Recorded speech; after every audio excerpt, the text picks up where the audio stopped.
In the tapestry of life, where every thread holds a story, America in black and white emerges as a haven for the voices echoing through the heart of our communities. In this podcast, we wade through the rivers of our collective experiences, celebrating the vibrant hues of change brought forth by the whispers of hope and the roars of action. It's more than just a conversation. It's a journey into the heart of our society, illuminated by the light of those daring to dream and do. Join us, and let your voice be the melody that guides us toward a dawn where every color finds its place in the masterpiece of our shared destiny. Together, let's paint a future brimming with the positives that dwell in our minds and the actions that shape our world. Good evening, family.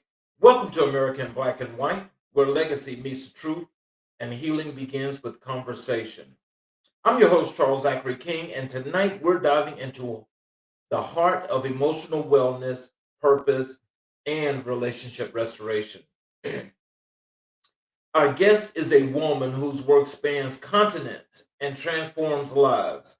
Caneisha Berry is a global life coach, relationship strategist, author, and speaker whose mission is to help people live intentionally, love deeply, and heal fully.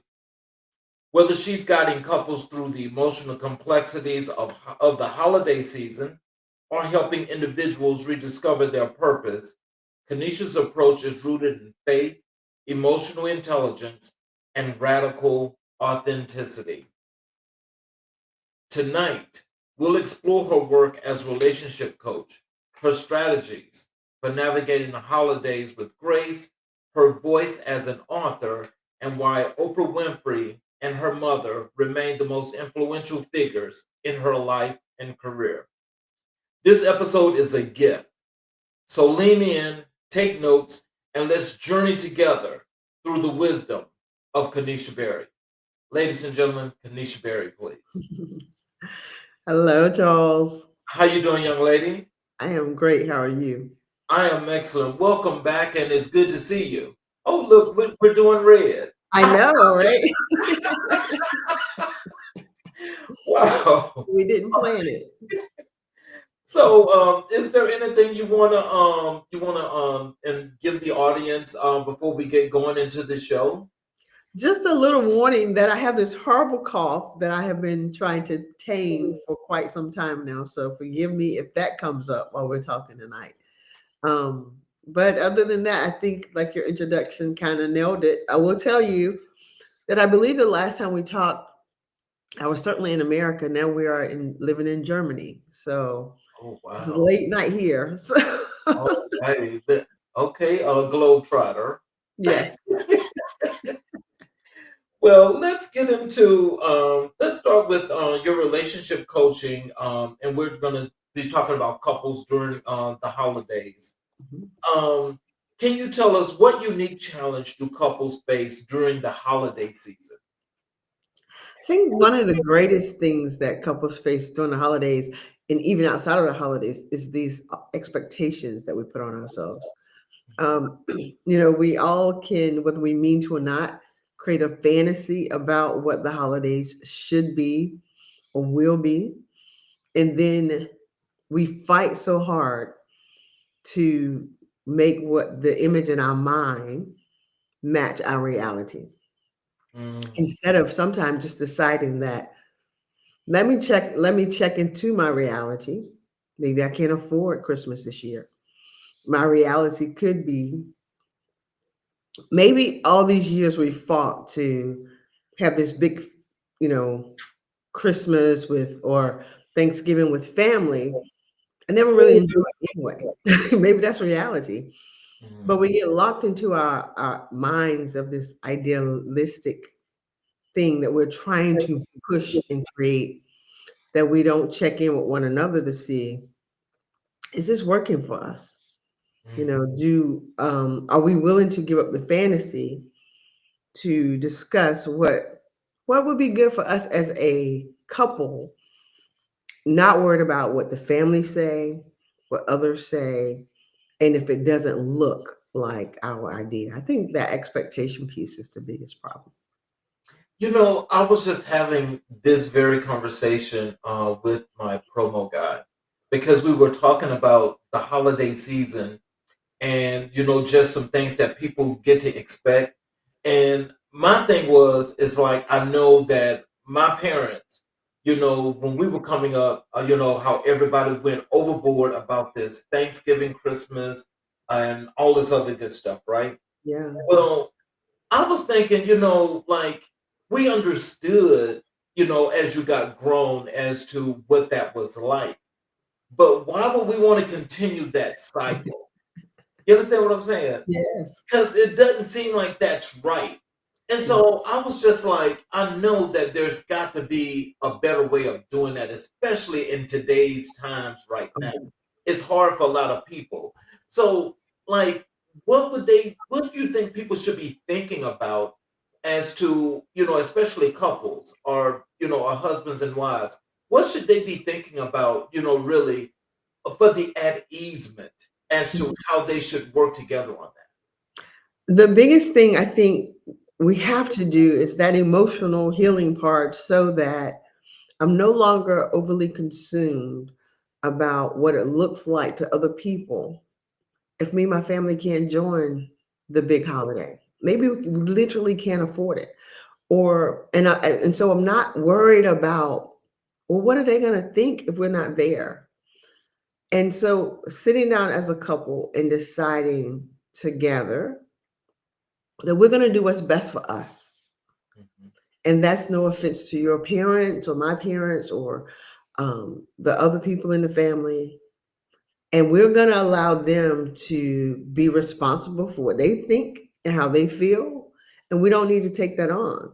But that takes a lot of deep reflection, right? Because most people don't live at that level where they're thinking that it's just they move from, well, this is what we always do.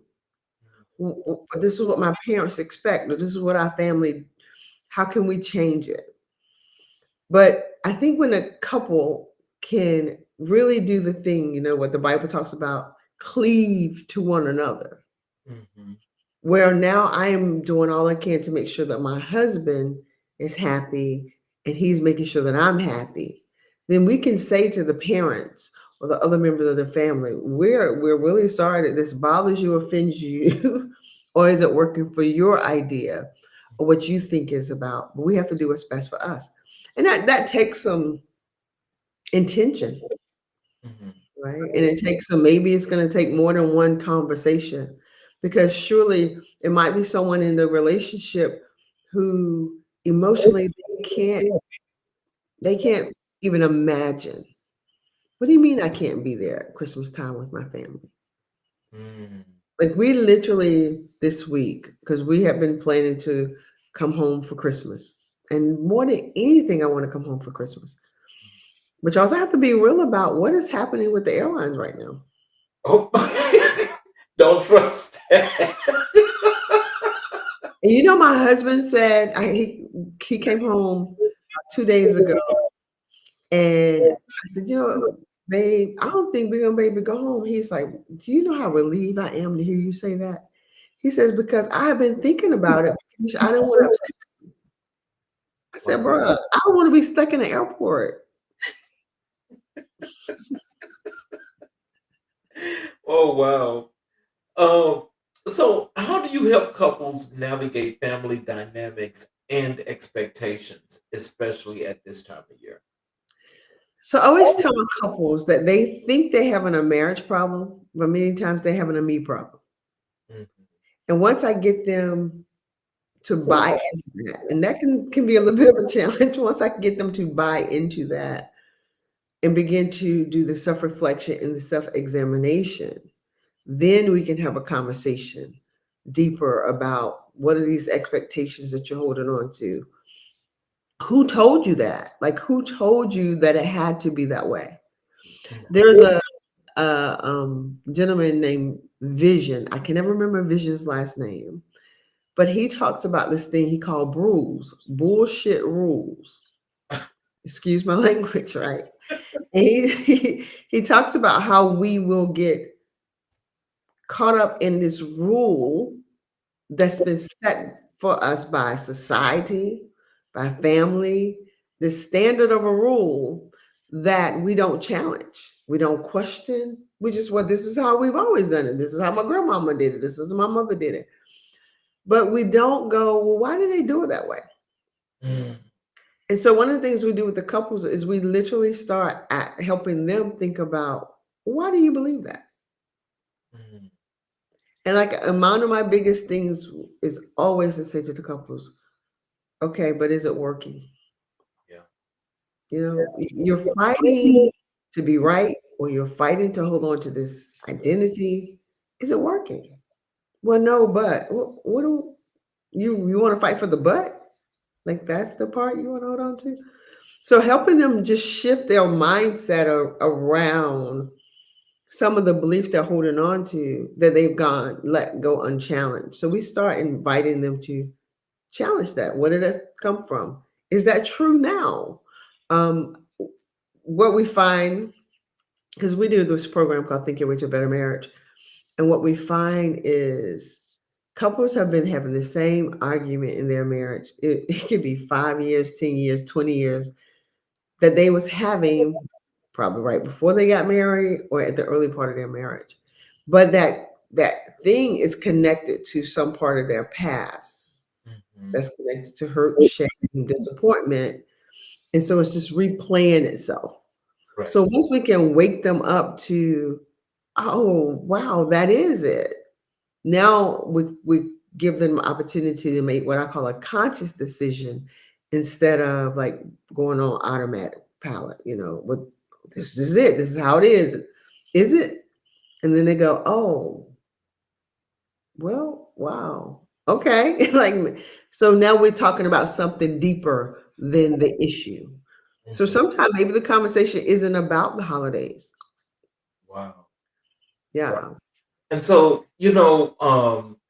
like, what I've always, and what I want people especially to get, from from this conversation is, especially the people in our communities, the ones that are really, really fighting that struggle, is for them to get something get the understanding that it's not always all about spending that money like that, especially when it's not necessary.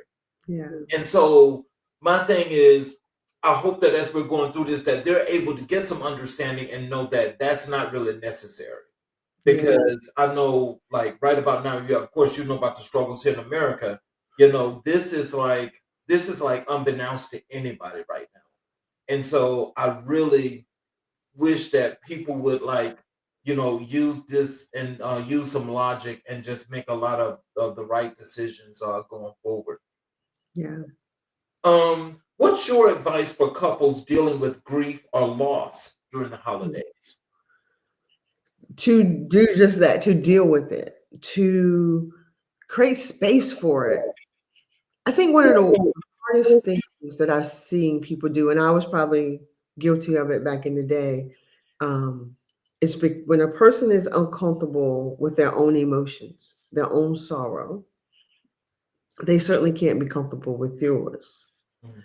And so, like, I remember being with my mom, and someone had died, and she goes, "It's okay.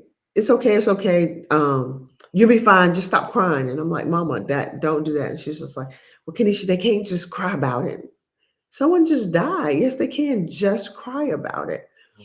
But my mom comes from a time when certainly emotional intelligence wasn't even a thing, right? Right. But to watch it play out and to see people now, they don't know how to handle grief, particularly in our community. Right. And and it's one thing to not know how to handle something, Charles, but it's another thing to not have enough compassion to make space for it. Oh. And I think that's what hurts me the most when I see it is when people tell someone, "Well, you shouldn't be acting like that." Yeah, they died, but it was last year. This. Who am I to say how long it should take someone to grieve the loss of someone they love? Yeah. I was listening to Steve Harvey the other day, and he said his mother has been gone for, I think, over 20 years. He says, and I still cry about that sometimes. Mhm. But the holidays are the worst because, again, our mental fantasies. It's the time we reflect, where we go back to what our childhood was like with a parent or a family or a loved one, and now that person isn't here. And again, in our community, we don't know how to take time or space to say, it's okay. I remember when my husband's mother died, and it was, I think she passed away, I can't remember what month, but I remember the first Mother's Day. Mhm. And my mom had come up to spend time with us. This was when we was living in North Carolina. And that morning, we were all supposed to go to church that Sunday morning. And that morning, my husband was like, I can't do this. And I just reversed this to my mom and I said, I need you to be okay with the fact that we're not going to make it to church today. She was like, absolutely. And my husband and I probably spent the first half of the day that morning just in our bedrooms. My mom was there. She cooked for the kids. She just did what she was kind enough to just make space.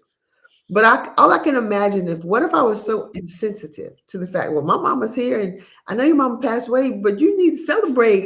She was good. We can't do that. What did he need? He needs to be home with me. Right.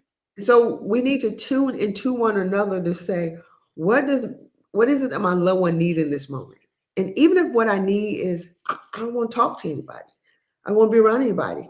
Can I be mature enough that when the people in my life say, I can't do what I want, I don't take it personal. Mhm. That their emotions aren't about me. Right? That's that's maturity. I can make space for your feelings and your emotions. And even if my ideal or my vision is, but we're all supposed to be around the table at this time, and you're over there, I can say, you know what, be over there. So I think the biggest thing we have to learn to do, especially during the holidays, check in, make space, be willing to change your original plan to create a comfortable space for the person who has lost. And maybe the grief isn't that the person has died. Because like for us, right? I remember I guess it was about 2 years ago. It was my first Christmas without our children, who are adults now. Mhm. Oh wow. And I woke up like, we had talked about it. We're gonna be okay. Christmas morning, I woke up and I was like, I want to do this. And my husband was like, we'll give you a little while, but you gotta come on. Like, it's still Christmas. You gotta get it together. We're gonna get up. We're gonna go to your mom's house. And I was a mess. I Oh. was pouting. Like it wasn't even, I wasn't adulting at all. I was pouting like a baby. Woo. And he goes, I'm gonna give you a little time with this, but come out of this, because what are you doing? So in that way, I wasn't mourning the loss of a person. I was mourning the loss of an idea of what I thought Christmas was supposed to be. Wow. And so honestly, for me, I needed my husband to pull me out of that, because certainly we could have been mourning a lot worse. Yep. So yeah. So, how can couples maintain intimacy during stressful holiday periods? Make time for it. Like, make time for it. We are so quick, particularly during these holidays, to put everything before our marriage, Yep. everything before our spouse, especially if we have little ones.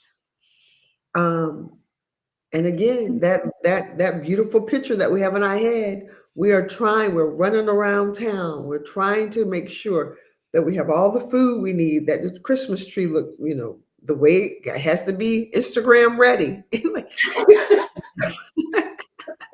I'm always tickled when I talk to people and they're honest with me, because we go all out our way to have a beautiful picture for Instagram.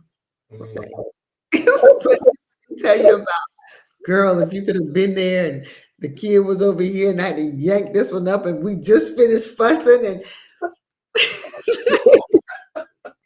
What if, what if you just decided that it's okay, that everything isn't all together?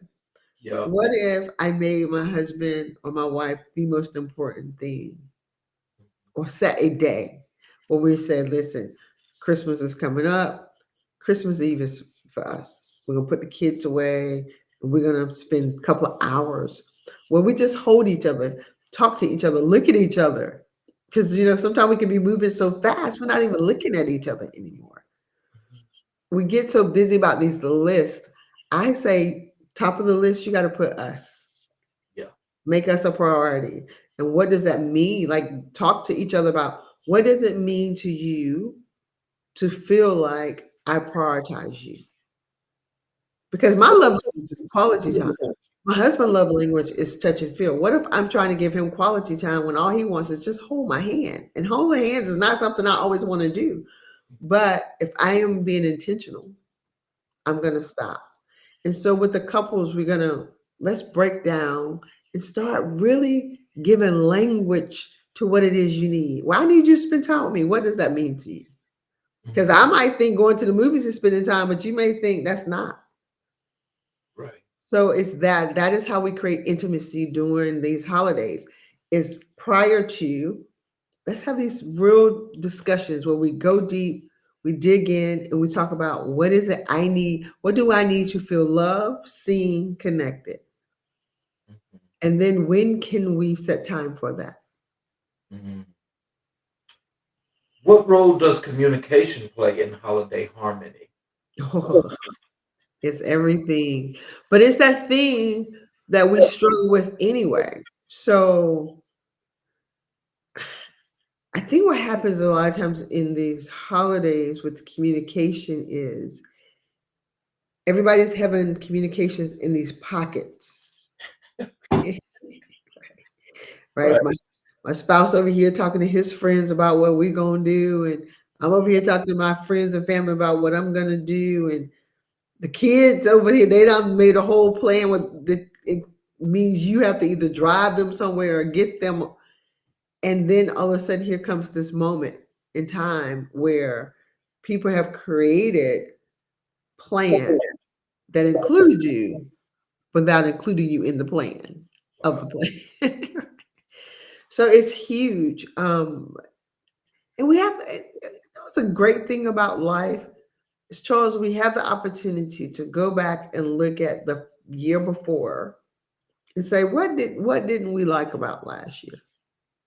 What was great about last Christmas or last Thanksgiving or the holiday season? What was great about it? And what was something that we could have done without? And so let's talk about that. And then let's be okay with the fact that maybe you love being around all those people. I remember there was a couple where the husband was an introvert and the wife, she wanted to be at every party. And they disagreed, particularly when they was hosting things at the house. They agreed that he would stay in his room for as long as he could, and she would be gracious enough to allow him like that time to decide when he could come down and give energy to all the room. But she didn't demand that he be there in the room from the moment the door opened to the moment to the last guest. They communicated, this is what I need, babe. I don't have the emotional energy to do what you do. And so it's just a conversation, but it's a conversation with grace. It's a conversation where we are not worried about, well, what are people going to say if we go to this party and you upstairs? I don't care what they say. Right? I don't care where's your husband? He here, he upstairs, he'll be down when he's ready.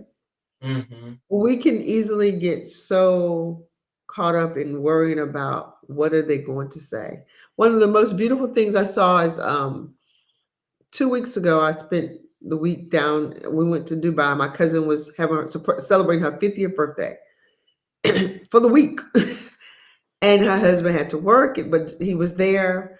And I said to her, I said, I am so proud of you and John. And she was like, why? I said, because you haven't demanded that he be here for every little thing, because what are people going to say? And she says, girl, it's because I know who my husband is when nobody is around. Mhm. Why am I going to stress him about being at these like gatherings? Well, he has other things to do. Her husband went to play poker because his poker night was during the time of the like, I mean, it was like 20 people there for the whole week. But his poker night was there, and she did not go. She wasn't one of those wives who was like, "How you gonna go play poker when my family and my friends are here?" She was like, "John's going to play poker," and I was like, "That's so mature." Mhm. And so, if we could do more of that, where we don't require our spouse to be something that they're not even because you have a problem with it, because you're worried about what the people around you are going to say about it. Yeah. That's the gift. So, how do you coach couples through financial tension during gift giving season? Because I know it's got to be a lot. Yeah. So we have this thing in the program where we teach couples how to what we call having the tough conversation. Mhm. Because there are a lot of conversations that are avoided in marriages because they're what we call hot button issues. Mhm. So money is definitely a hot button issue. And so imagine money in the holiday like during the holidays. I was listening to a podcast recently where it was a call in. And the wife, no, the husband wanted to know, how can I convince my wife, or was it the wife? They had agreed, that's what it was. The wife, they had agreed that they would only buy, they had three daughters. They was gonna buy the daughters only one gift because they was traveling. They was gonna go to like Paris for the holidays. Well, the wife wanted to know how could she explain to her husband that, listen, I got these girls a whole lot of stuff and I need him to be okay with it. Oh. So how do you handle that conversation? Do you know how much emotional work I would want the wife to do to find out why did you need to get them a lot of gifts? Because that's to me where it starts. This is not about, we can pretend like this is a conversation about the money and the agreement, but let's start with, what does that mean to you? What is the story you're telling yourself about yourself as to why you need to spend all this money on gifts that you know and I know that kids are going to forget?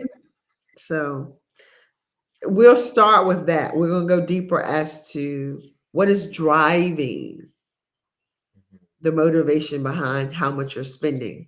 What is the belief you have about what's the difference between a $10 gift or $100 gift? Like, why does the 8-year-old have to have the latest iPhone?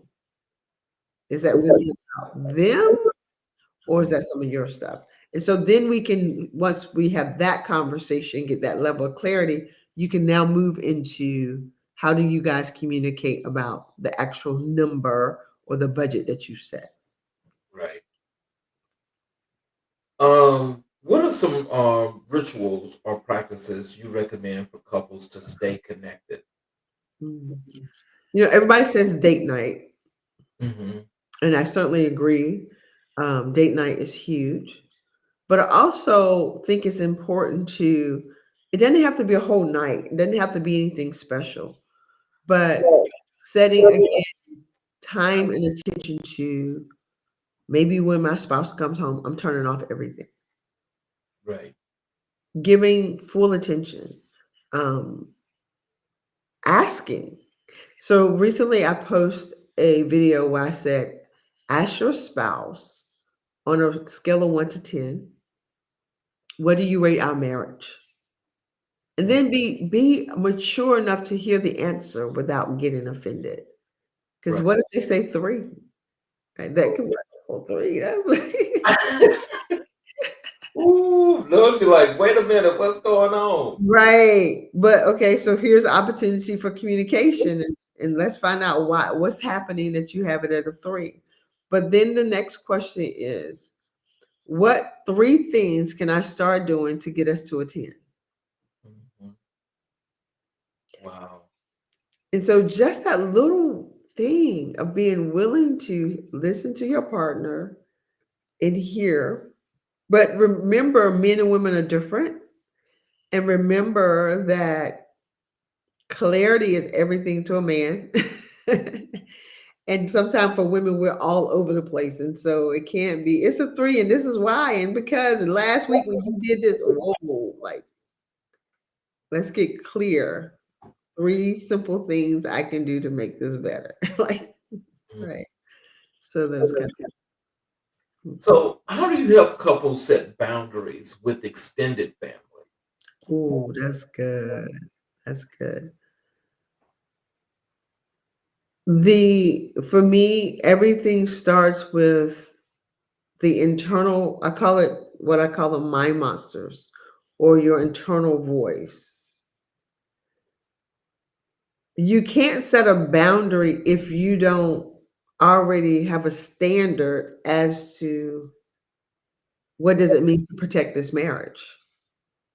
It's going to be extremely hard to set a boundary if you really still think and believe that your parents have as much say in your life as your spouse.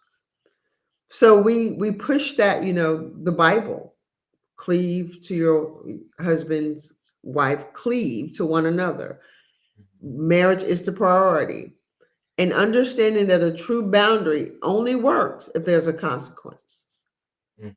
So if you can't say, well, you're not allowed to just show up at the house, and then every time they show up at the house, you let them in. And then you're mad, like, I don't get why they keep doing this. Well, there was no consequence to the boundary. Mhm. So if you're just going to keep showing up unannounced, understand this. When you show up unannounced, I'm not opening the door. You just gonna let me stand out here? Yeah, because we've asked that when you come by, you give me a call. Mhm.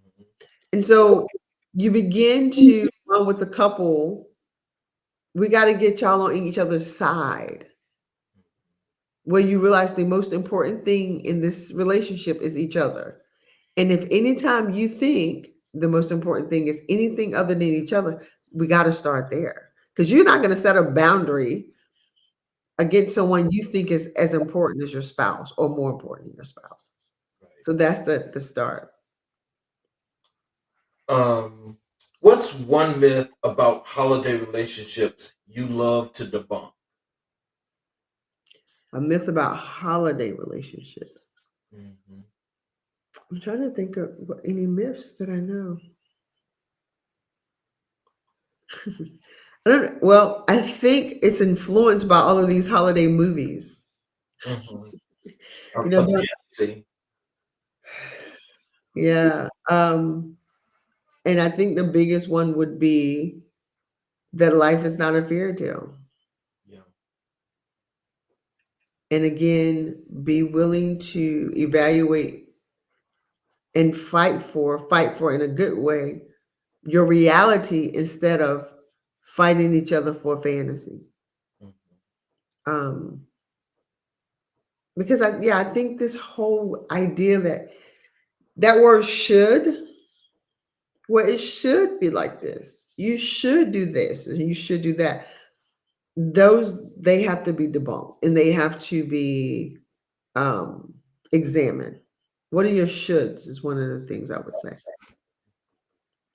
So, how do you help couples rediscover joy together? Oh, that's good. Only when they can discover it for themselves individually. Mhm. So recently, I was talking to a couple, well, actually a gentleman, and he was sharing how he hasn't been very happy, and had nothing to do with the relationship, just within. Mhm.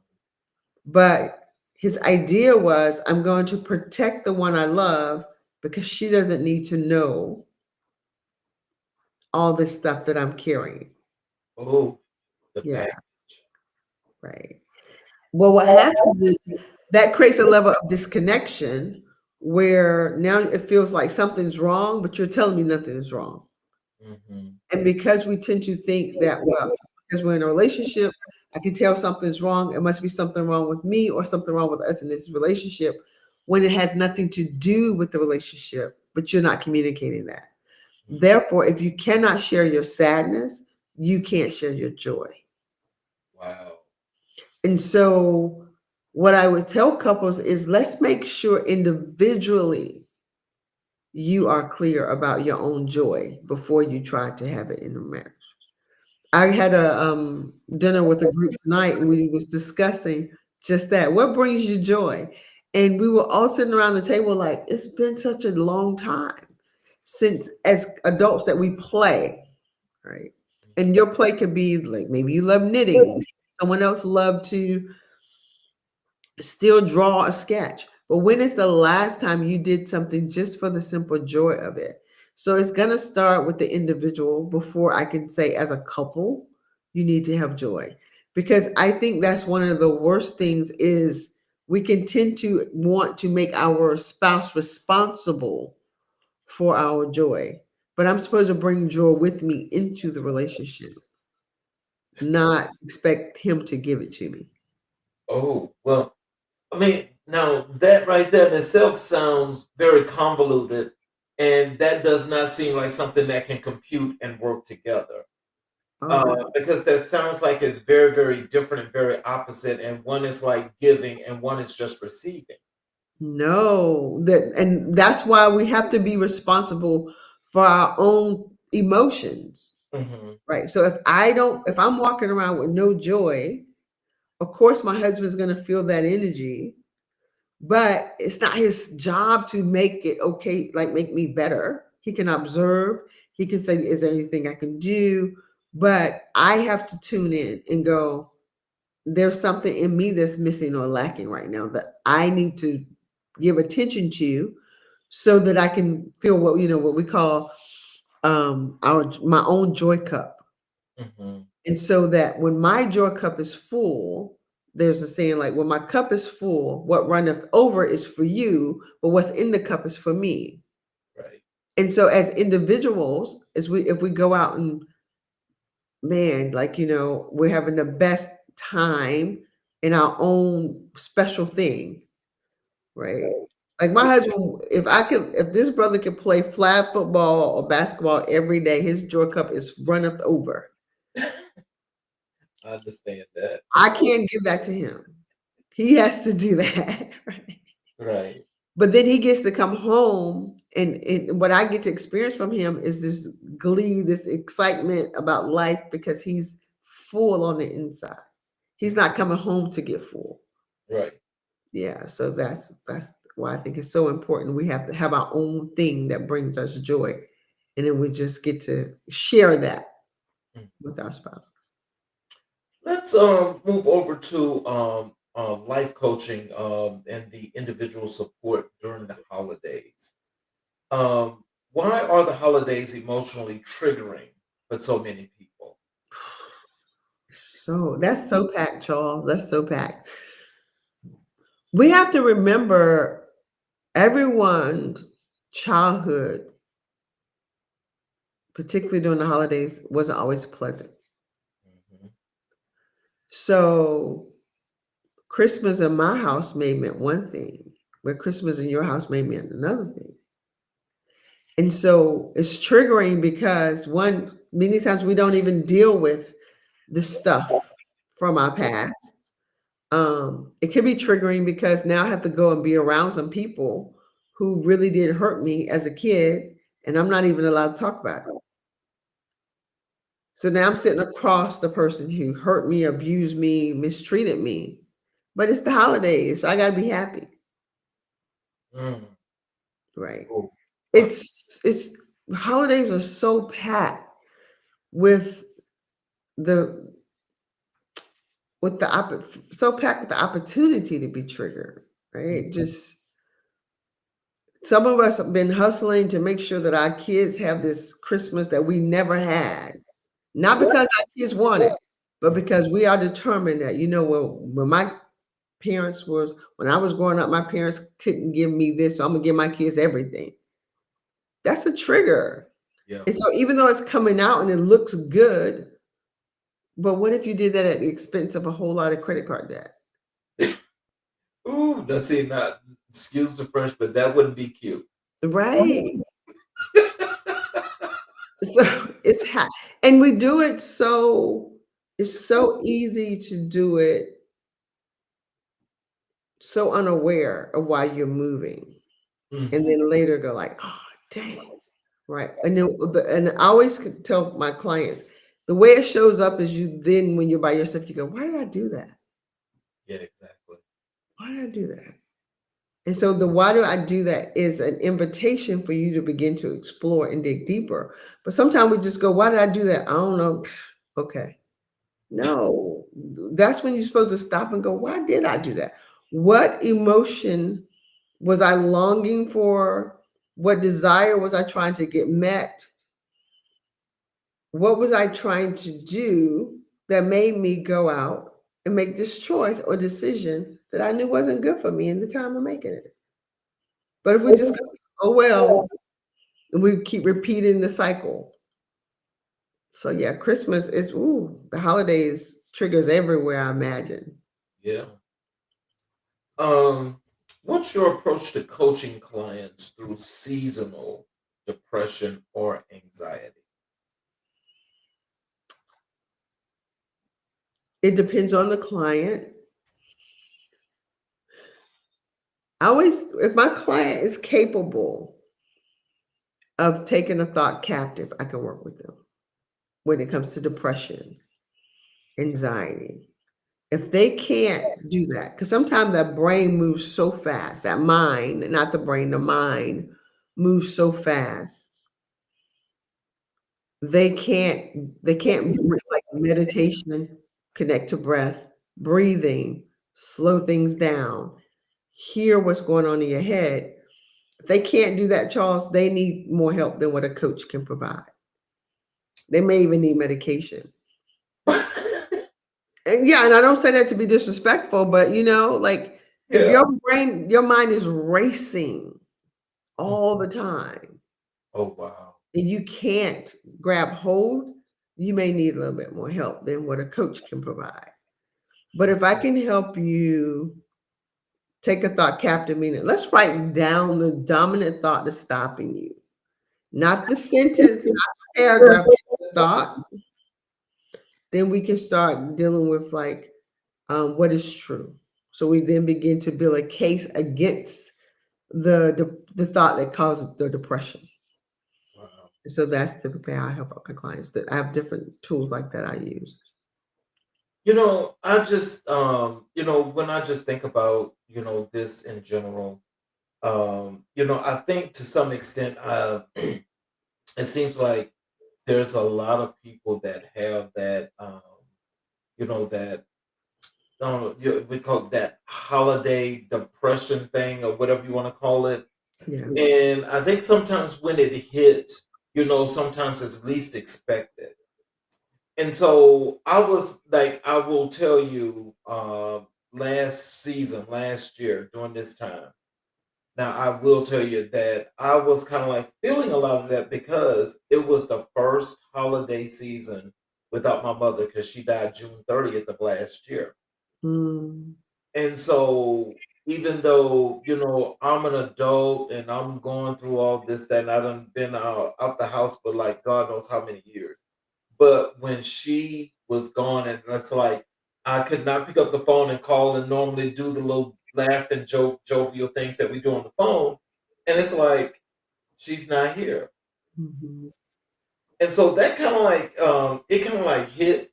And so like some of those things you were talking about, like how you go and you get over in a little corner. I come down here in my office, I just sit and I just be to myself and I just get it out because I have to let me just do me right there at that point in time. But that happens during the holiday season, and I'm just wondering, like, could the contributing factors be like, if you are really used to having close knit families, or is it just something that's just a part of people that are just missing that Yeah. causes that? Yeah, I think the thing we have to realize is that grief is a human experience. Loss is a human experience. And we need to begin to allow ourselves to have that human experience. There's nothing wrong with it. There's nothing wrong with you for feeling sad or missing your mom or missing whoever. It's nothing wrong. And I think because we're so conditioned It's the holidays. You should be happy. Come on. That we can then not only feel sad about missing someone, then we beat ourselves up for it. Yeah. So now it's the double whammy, right? I would encourage and I always say this, when you're ready, find a way to do something special for that person about that person during the holidays. Like a new way of bringing them into the holidays because they can't physically be here, but we're spiritual people, so we can believe spiritually they're still here. So what can I do? Can I make something, I've been thinking a lot about my grandma lately. And I thought, wow, it'd be so cool. I found a picture of my grandmother when she was very young. Oh, wow. And I had never seen it when she was alive. And I was thinking today, how cool would it be to ask my grandma, what was going on in your life at that time? Mhm. So I've been thinking maybe what I'll do is gift this picture to every daughter and every granddaughter in the family for Christmas as a way of bringing my grandmother into the holidays for Christmas. So we can find a way to still celebrate them and include them, but also allow ourselves to feel bad, cry, let it out, Don't let any shame be attached to that. Mhm. And then, one of the things, there was a group organization that I used to work for, Church Initiative. They have this support group called Grief Share. Some churches run it. Get get around other people who've lost. They had a program called Surviving the Holidays. Don't don't try to do this in isolation. Like, be with other people who've also lost so that you can support one another. Because the person who hasn't really dealt with that level of loss, they care, but it's kind of hard for them to really support you in maybe the way you need to support. How do you help clients set realistic expectations for the holidays? We begin to break it down, like, because let's talk it. Let's talk it through. Uh, it's if you have a $20 budget, it's unrealistic to try to have $1,000 Christmas. I'm sorry, but that's funny, but you so oh Lord, that's where all that debt come in. Yeah, yeah, and so we begin to get realistic or set new expectations, or sometimes it's just will you allow yourself to rewrite a new story for you and your family that's different from the one you had? Will you allow um, yourself to let go of guilt, shame that's around this notion that Christmas have to look a certain way? So we begin again to challenge the thoughts. Where did it come from? Why do you believe that? Is it working? Is it serving you? Whose idea was this? Are you still doing Christmas the way your mama did? Well, my mama always did Christmas this way. But can you afford a, $20, $30 ornament every year, or whatever these things are that we always do it this way? Can we create new traditions? So yeah. What's your advice for people spending the holidays alone? Oof.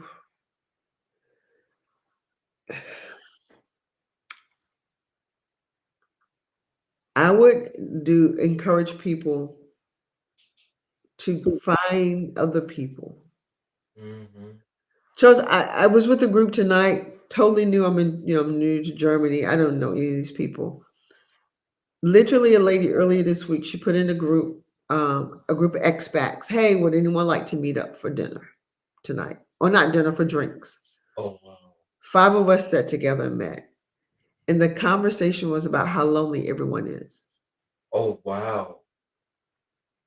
Oh. Because we're in this new country. We're not with our family and friends. Hmm.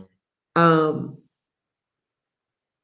and then to hear the conversation talk about, because so I have a husband, but some of these people are single, and they're like, People are so addicted to this thing. Yep. There's no meeting each other in public anymore. You meet people in a room online, then you come out of the room and you only want a personal chat, text each other. Yeah. Yeah. I don't know what's happened to us as a society, but we've got to be willing to get back in rooms with each other. And so the person who's alone, I think one of the coolest things I ever heard about being lonely, Tony Robbins, he said loneliness is a signal to reach out to other people. Yeah. And so what we tend to do is we spiral down our self-pity. Oh, woe is me. I don't have anybody. But if we recognize that loneliness is literally an invitation to say, okay, if you're lonely, there's no one else lonely. Call somebody, reach out to someone, join a group, join a church, go serve somewhere. Be the person who create the situation. I always say, if there's something you desire and it doesn't exist, create what you desire. Just create what you desire. Meaning, I don't want to have Christmas by myself. I'm in this new country. What am I going to do? Well, I got this group. Hey, is anyone else going to have Christmas by themselves? Sure, there's going to be somebody in that group. Can we come together and have it? Yeah. Okay. So you reach out, you ask, don't let shame, don't let I call them the mind monsters convince you that, well, don't nobody want to spend time with me. Everybody else has family. I'm the only one. No, you're not. You're never the only one. And so get out your comfort zone. Let people know. I don't have anyone to spend the holidays with. Can I come be with you and your family? It's a wonderful time because people love, like, oh, yeah, absolutely. Our first year abroad in the UAE, Charles, we had so many people in our house for Thanksgiving. I didn't even know there was people because it was a big old apartment. Like, Right. and someone said, Caneisha, something about the person. I said, who? I don't know who that is. They said, girl, you got people in your house you don't know. I said, yes, because I told everyone, if you know of anyone who doesn't have anywhere to go, they're welcome here. Oh, wow. Because I didn't want anyone spending Thanksgiving by themselves in a country they didn't know anybody. So my house was full of people. I was meeting them for the first time at my door. My only thing was bring something so it's enough for everybody. So create what you need, right? Let people know. I will host. I will. Don't get overly consumed about how and why. It is not right. I need comfort. I need friends. Come be with me. Or can I come be with you?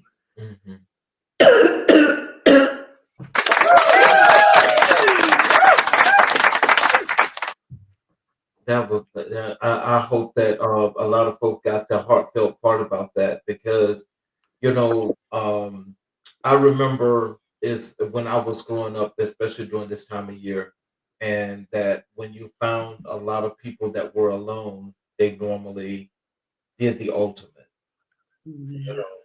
And so that's why it's just like I don't know what it is about this part of the year, but this part of the year brings the wrong thing out in a lot of people. Yeah. It's those movies, Charles. It's those movies. It's the expectations. It's the fantasy of what life should be. And my life doesn't look like the fantasies. So we tend to think, well, there must be something wrong with me.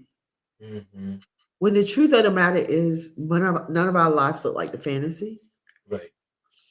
But when you're by yourself, you don't have anyone there to convince you that you're being by your, like, how many people are in a room full of people and still feel by themselves? Yeah. So we have a real lonely crisis thing that's happening in society now. So, how do you guide clients in creating meaningful holiday traditions? Because I think that's what a lot of people are missing is creating their own. Yeah. By first inviting them to allow themselves to break the rules that maybe they've bought into. right? You inviting them to accept that they can. Sometimes we're so conditioned to a certain way of thinking that we think we're doing something wrong and we have a new tradition, right? So because we have lived abroad for over 15 years now, my children were small. Charles, imagine trying to have a tradition of waking up every Christmas morning. We're going to open gifts under the Christmas tree. We never knew where we were going to be. Mhm. So one of the things I thought, well, I don't know where I'm going to spend Christmas with my kids, but everywhere you go, I imagine we can get a waffle iron and some ice cream. Mhm. I can always promise them a Christmas tree. Right. So one of our Christmas traditions became breakfast, Christmas morning, waffles and ice cream. Mm. And I didn't grow up with that. Yeah, you let your kids eat ice cream for breakfast? Yes, on Christmas Day. Right. And so you just have to decide that, listen, my life may be so different from my parents and the way I grew up. We have to be open to having a new tradition or a different tradition or doing it a different way. Mhm. And then inviting the client to let's explore, let's dream. Mhm. Like to me, one of the coolest things is to have a session where we do nothing but dream. Wow. Right. And for some clients, that's so hard. Like, Mhm. because they have an idea and then they want to try, but I don't know how I would do that. I'm like, that's not what this session is about.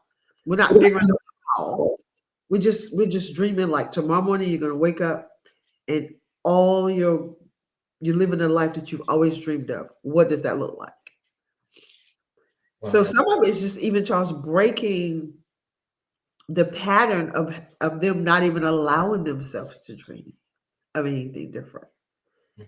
So that's the work, right? Because then they can dream up what does a new tradition look like.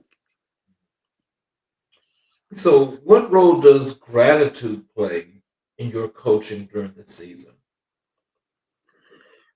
It's so interesting you ask that. Gratitude is everything. So I'm a Christian, but also this is what I love about spiritual teachers. I feel like spiritual teachers know all of the wonderful tools and techniques to use. Mhm. But sometimes in Christianity, we get so caught up into the don'ts. I don't Christian. I don't curse. I don't drink. I don't. What do you do? But spirituality is how can I be as close to God as possible? In gratitude, giving thanks and forgiveness is what in this in spiritual world they call that like high frequency. The highs of frequency is gratitude and forgiveness. Mhm. Well, those are like the very essence of who God is. He has forgiven us of all of our sins, and He invites us give thanks every day and everything. Give thanks. So just taking time. I had a client one time. She was really struggling with negative self talk. So we did a gratitude jar. Just get your jar every day. I told her just I had told her just put a marble in for every time she had something grateful. But she decided to get these cute little stickies and she began to write down one thing she was grateful for and fill up her jar. And she was so excited because she could see it.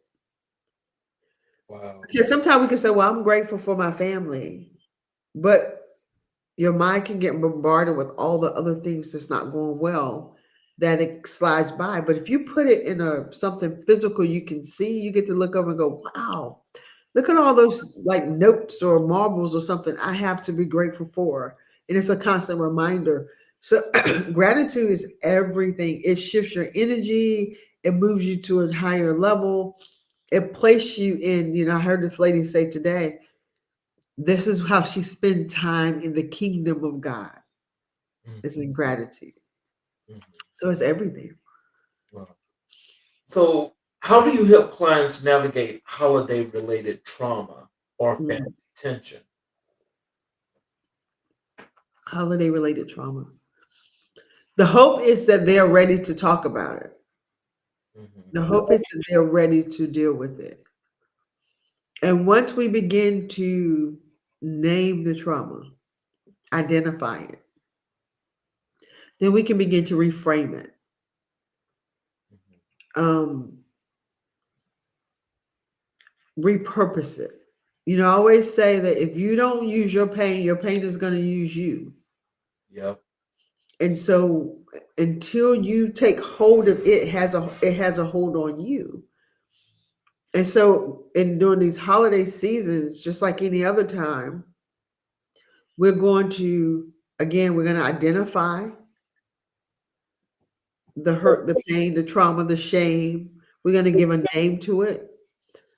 We're going to see it as a thing that happened to you and not see it as your identity.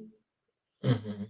Because many times what trauma does, it begins to distort your identity about who you see yourself to be. Takes hold. Takes hold. So now we can separate you from the trauma. This is a thing that happened to me, but this is not who I am. I didn't do anything to deserve this. Then we begin to reframe it. Now that this happened, or even though this happened, I am still wonderful, beautiful, fabulous, smart, intelligent. Now we're reframing. And then we can begin to build a bridge about, okay, who am I outside of the trauma? And so it's just a process that, we walk them through Mhm. so that, again, for me as a Christian, I help clients who are Christians. We begin to see our identity and who we are in Christ and not who we are by the things that happen to us. What's your strategy for helping clients avoid burnout during the holidays?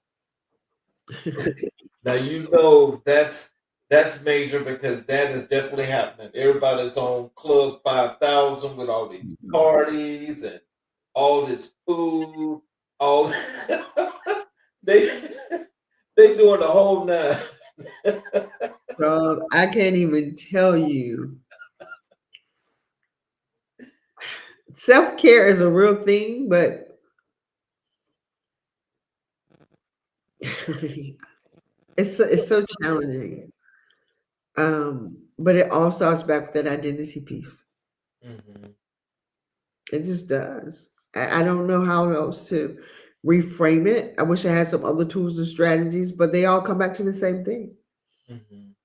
It comes back to, what are you telling yourself about what happens if I miss the party? What do I tell myself? Um, or what am I afraid they're going to think about me? It just all comes back to mindset, mindset, mindset. And so the best I can do, it's offer you tools and strategies on, let's begin to tap in to who you are, where you are, what you're believing right now, and what do you need moving forward. Right. And then are you willing to take the rest, take the break, take the time off, say no, Mhm. you and are you willing to address the issues that around why you are afraid to say no? Right. So we have to dig into that work. And then once we begin to do that, then I can set them up to recognize that they are in control and they don't have to be controlled by the situation. Yep.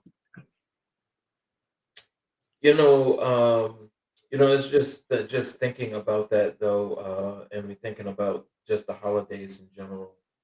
Um, when when I can remember like maybe 5, 6 years ago, everybody having all these parties, you getting all these invitations. I just got to the point that, it was like, nah, No, thank you. Have Yeah. fun. I just, I think, again, I think as you start to get older, though, I think you start to realize that I mean, that's fun and happiness, I guess, to some extent for a lot of folk. But I think the younger you are, the more you enjoy that. Yeah. But I think once it becomes that repetition over and over again, at least I know from my perspective, I just don't think that it's really worth just continuously doing that. Because again, I don't know, and I'm not a Scrooge now. I'm happy when folk go out there and have that fun, but that ain't me. I'm not doing that no more. Yeah. I'm past that. But I'm just I mean, like, when they think about the joy, the jovialness and so forth, and like we mentioned burnout, what is it that would make you think that after all this time, I mean, just thinking out loud here, Yeah. what makes people think that they can just keep doing that and then knowing what the end result's going to be, but do they think there's going to be some consequences behind it? Why do Yeah. you think that they just keep doing that? It's the wiring. It's the way we are hardwired, right? Well, this is what we always do. Hmm. Um, this is what it means. This is what Christmas means. Of course, you show up at every party. How can I go to this party and not go to that party? We're in the same circle. If Jane invite me to a party and I don't go to Kim's party, then Kim gonna be feelings gonna get hurt. Again, we're so conditioned, Charles. We're conditioned and we don't challenge the condition. We're conditioned and we're too afraid to say, listen, please understand this isn't about you. This isn't, I'm not like, is there any other way I can show up for you or serve, but I can't come to these parties, right? It's the conditioning. But then all of a sudden, also you have people who are insistent on making you responsible for their emotions. Hmm. And that's one of the hardest things is to be bold enough to say, I am really sorry you feel that way, but that's on you. Like my deciding not to come to your party because I don't have the energy, I don't have the desire, I don't have the wherewithal to be there. And you're making it about, well, you must don't love me. You don't care. That's your stuff. I never said that. And I look forward to the day when, as we get adult enough to allow people to stand in their truth without me taking it personally. Do you think that's possible?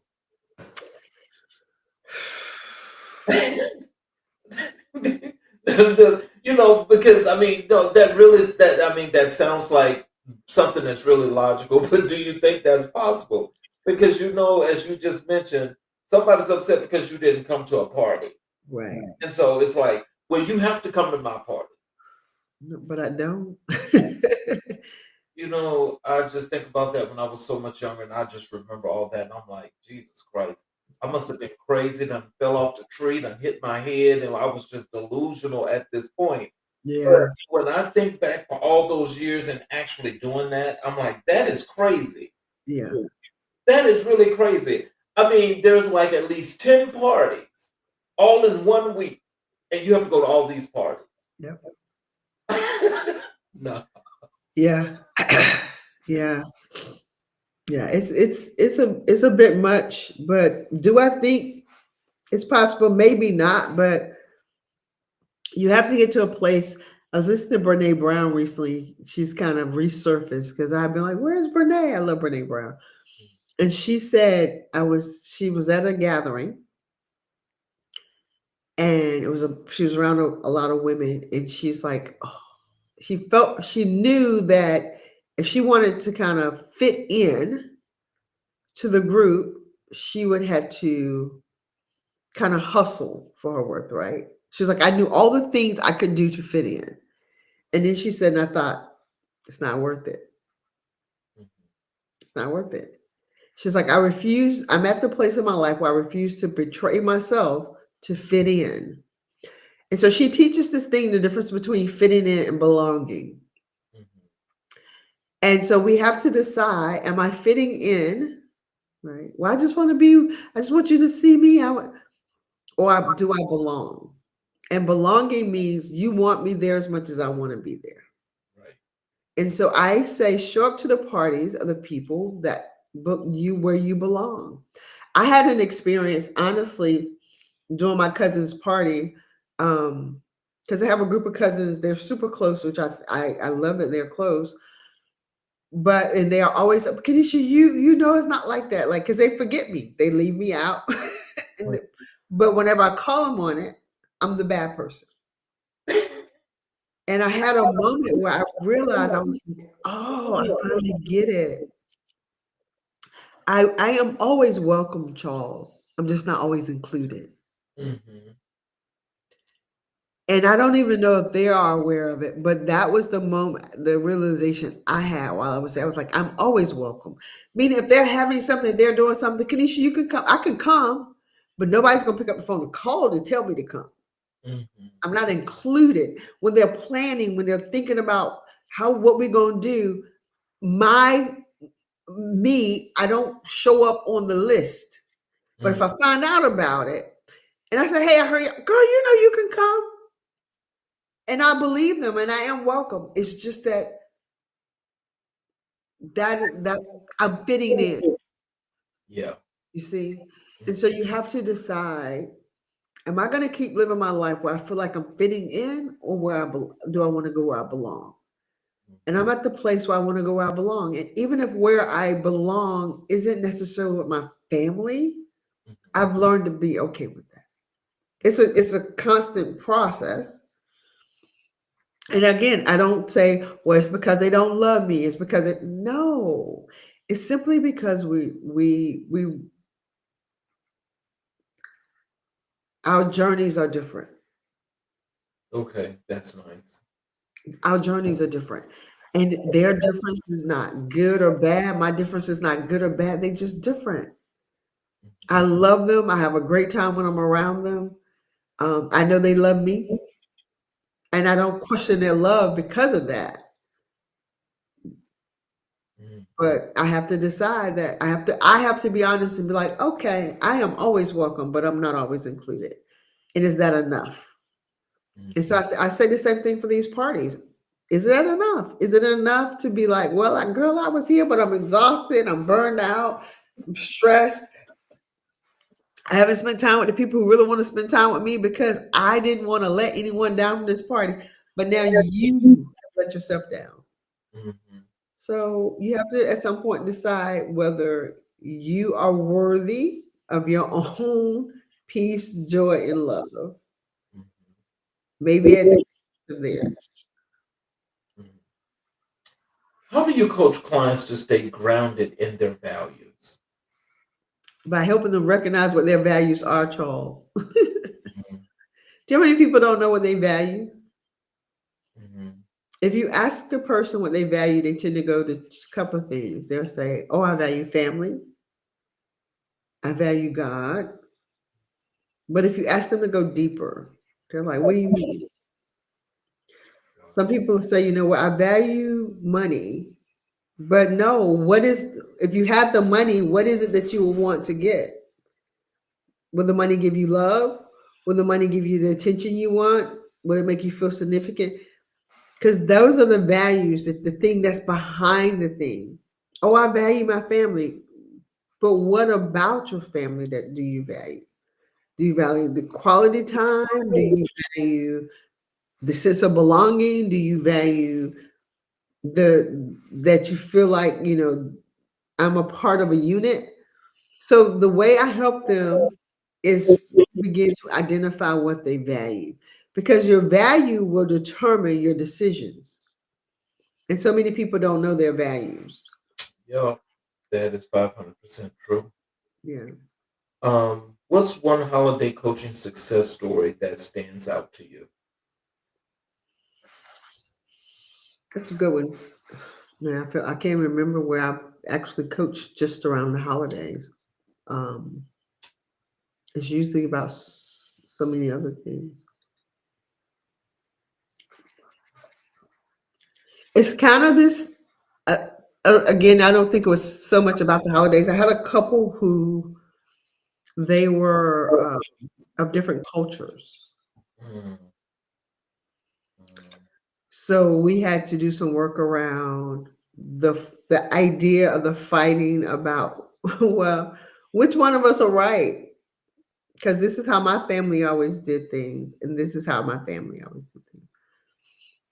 So I think the success in that situation was once they both agreed that they could allow themselves to create their own traditions, their own methods, their own strategies, instead of trying to impose the other family strategies into their marriage. Like they it was so cute because there was a younger couple, and it was as though they never considered the fact that they could rewrite their own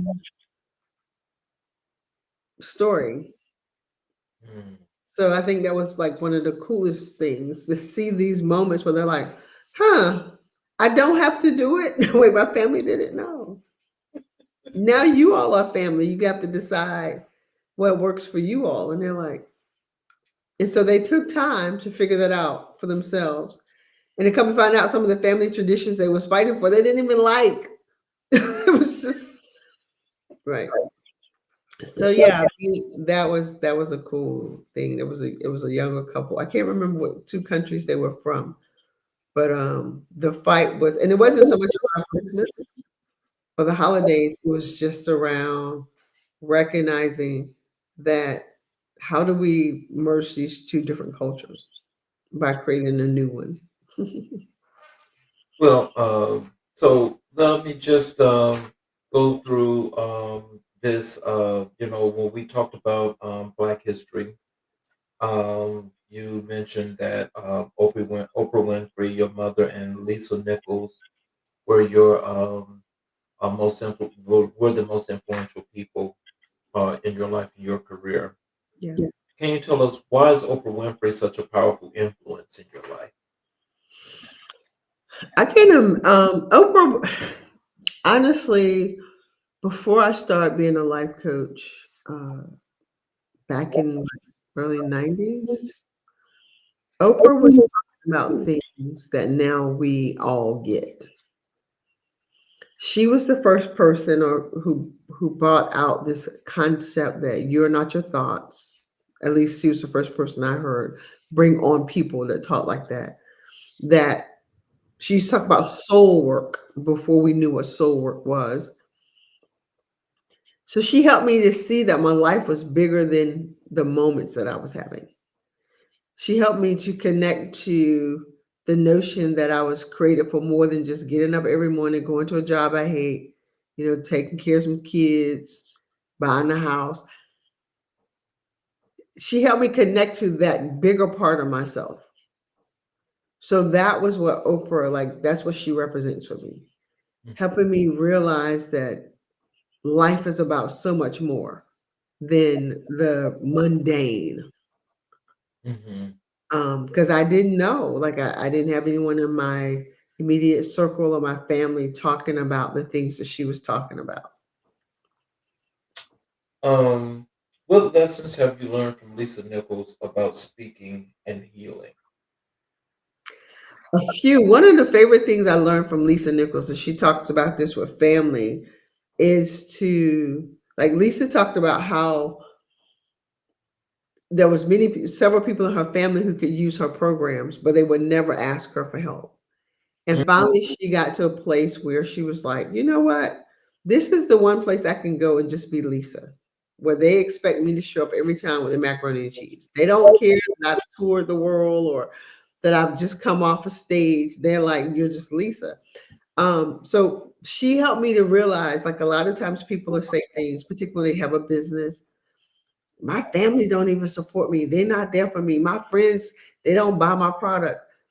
Lisa helped me realize they're not my customers. They're my family. They're my friends. They don't have to. And Mhm. so I didn't have to take that personal. It's not about me. It's about me being able to be the Caneisha that they know me to be without all the like my coach's hat on. Like I can go there When I was with my family, we buy and act up and act crazy, and no one is going, but you're a coach. You should know better. No, I'm Caneisha. So she helped me to understand that I don't have the wonderful thing about family and friends is that you don't have to have be the persona. And also, just that tenacity. Lisa said that she was a slow learner, and I'm like, that's me. It takes me a lot to get something, but just don't give up. So yeah. So, how has your mother shaped your understanding of emotional strength? What my mom gave me is work ethic. I've never seen someone work so hard. But she seems to enjoy it. Like my mom's 76 years old. And when I talk to her, she's still never at home. Like she's On the go. On the yeah, go. she's on the go. And I think sometimes I feel like she moved too much to feel.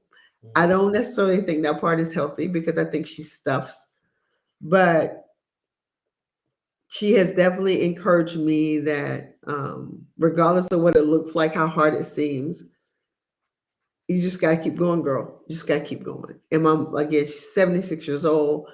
My mom built a house back in the day when women didn't build their own house. She was a single mom. And she did the thing, Charles. She is still doing the thing. My mom had me in activities in a town where most people thought there's nothing here to do. My mother found us something to do. And so she's just been this phenomenal powerhouse that she doesn't even see herself that way. Mhm. She really does.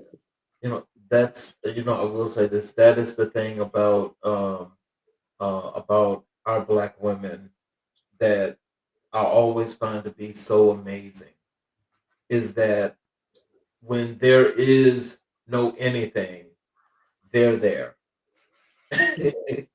That's right. They are doing it, and they are going to show you how to do it. Yeah, that's my mom. That is the thing that makes them so special. And I tell you, my mom was very special. But as you mentioned, what you were talking about with your mom is my grandmother was that way. Mm, And I mean, you know, God bless her soul. I mean, she passed when she was 92, but she was like that powerhouse that you're talking about. yeah. Oh boy, let me tell you. If you gonna get it straight with no chaser, you get it straight with no chaser, but she putting you in line too at the same time. Oh yeah. Oh, yeah. Guaranteed. Black moms, black women, yeah, they do it. Particularly, I think as they get older, they feel like they have a license now to say whatever they want to say. And what you gonna do about it? Okay. So what values did your mother instill that shows up in your coaching? The tenacity, the don't give up.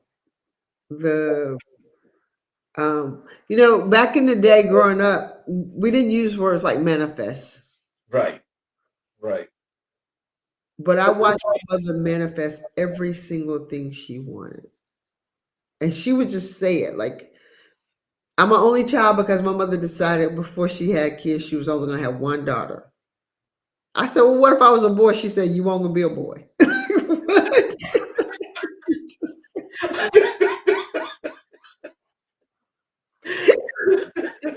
Just determine whatever she set that mind to. Like, I get it. I just time and time. She built the house, and then one day she came home and she goes, "I think I'm gonna knock that wall down." Like, Mama, you cannot knock a wall down in the house. Yes, I'm gonna get a contractor to come out here and tell me if I can. She just anything that mind of hers come up with, Mhm. she can make happen. And so that is certainly a part of my coaching is but if you can think about it, if you can think it up, you can bring it about. Because I watch my mom do that over and over again. And there have been times where I'm like, why can't I quite manifest the way my mother does? And I think if someone else was evaluating my life, they would say I do. But when you're in it yourself, you can't see it. Right. Um, because one of the things I used to want as a little girl is I was like, I want to see the world. Mhm. And I never knew that I would have lived in 4 different countries and travel. Like since I've been here, we've been to Budapest. I didn't even know what Budapest was before I got here. So the manifesting still, my mom watched her say things and just come to be. And I've been blessed to do that. And so helping my clients realize what you think about, you bring about. Yep. What Put you it in the focus atmosphere. on, yeah, what you focus on grows. Um, if you want to see health, a healthy, loving marriage, you can't keep telling me how bad your husband is. Like it's not. Oh wow. Yeah, because we get stuck in our stories. Yeah. So my mom really taught me that. So how do these three women reflect different aspects of your purpose? Mm. So I think Oprah has taught me that and recently I started saying it too. I remember hearing her say, I'm living a life. I'm living the dreams God had for me. She's like, because I couldn't have dreamed this. Mhm. And I remember Charles going through a phase where with my business, I was like, Lord, I know I'm out of alignment because nothing was moving. And I had to surrender the business as I saw it to be. And then now have given it to him. And I was like, Lord, I want to live the dreams you have for me. This is when we got the job offer to Germany. The marriage ministry part kicked off. Like I'm meeting with the minister on Sunday to start trying to do something over here. I want the Oprah taught me to connect to the dreams God had for me, not so much the dreams that I'm trying to have. Um, Lisa Nichols, she teaches me to like systems, get a systematic way of producing things happen. And that's not my strong suit. In fact, I'm praying that part of God's dream for me is to hire that I can hire someone to run that part of the business I don't like. Um, but that's a part of the journey too, right? And but just being connected to my purpose and living life intentional on purpose with a purpose for purpose and to serve other people. Those are the things I think that these three women have really, because my mom is huge on serving people. She's so good at it. My mother is a woman who, if there's anything that happens in her little town, Mhm. I remember there was a hurricane, I think it was. And my mother didn't go over to her neighbor's house to say, "Hey, do you all need anything?" She found out that up in the town like area, they was giving out water. When my mom went to give her water, she said to the lady, she said, "Listen, I have older neighbors. They're not going to get here. I'm gonna need to get some water for them." And she just showed up with the water. Like my mother, she'll think about people, what they need, and then she just do it. She does not go, "Well, you didn't ask me for it. Oh, I didn't." She was like, "Oh, they're gonna need so and so. They're gonna need toilet tissue," and she's just gonna go out and do it. So I'm learning still more of that, but it's making me think more about people than myself because I got that from my mom. Oh wow. Yeah. So how do what does Black legacy mean to you personally? Excellence. Um, it's it's who we really are. It is the us that they don't want us to know about. Mm. It it is the us that kind of thank God for social media because for years we wouldn't see that part of us, Yep. right? And then when we did, some of us would see it. I remember how sad I was that people would be disappointed that the Cosby Show, they said it wasn't realistic. And I'm like, so you can't even imagine Black life being that excellent when it first came out. Mhm. Real Black families don't act like that because you hadn't seen it. And so I'm thankful that like Black legacy and excellence now is something that we can see. And I always say to people, particularly people who don't look like me, why do you still need that thought, belief, and image of me? Mm. You've never been robbed. You've never had your purse snatched by a Black man. You might be in a home where your husband's beating the crap out of you. I've been around white women who their sons are beating the crap out of them, but yet you're afraid of my son. Why? Your son Ooh. is not beating you. My son has only been kind to you. So Mhm. why do you need that ideal of them? And they just look at me like, I said, because at this point, you desire to believe that Mhm. because you have so many more examples where it's not true. But so now my question to you is why do you need it? Why do you need to see us in that way to feel good about you? That's your homework assignment.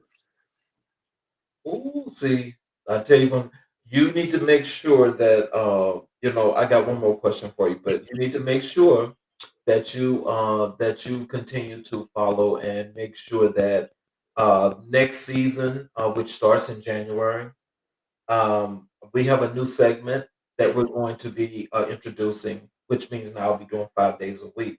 Oh It's wow. called Final Word Friday. Okay. Final Word Friday is all about hot topics. It's not like a show like what we're doing here, but there will be three people on the panel, and we just talk about the hot topics. Yeah. You see, and so it allows for the actual dialogue. That's more than the conversation that a lot of people like to hear, but people can still do the same, chime in with the comments and questions and everything. But that what you're talking about, that's definitely a Final Word Friday situation. Yeah. Yeah. Absolutely. Last question for you. Um, how do you honor their influence in your work with clients?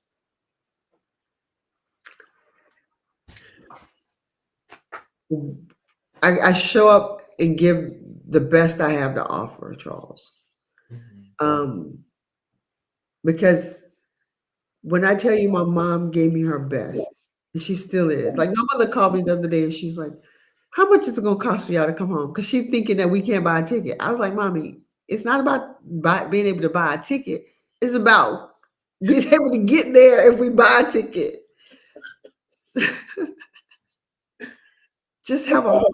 Like I have it literally it took me time to learn to have compassion.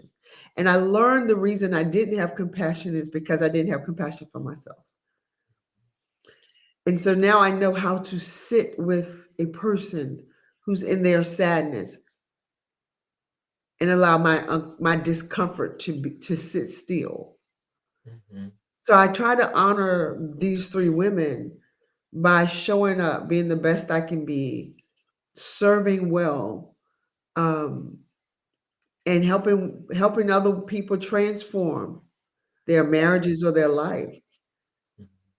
Because I think the greatest thing I learned is if I am stuck in my life, there's a new thought I need. It's not because I can't have it. It's just because there's a new thought.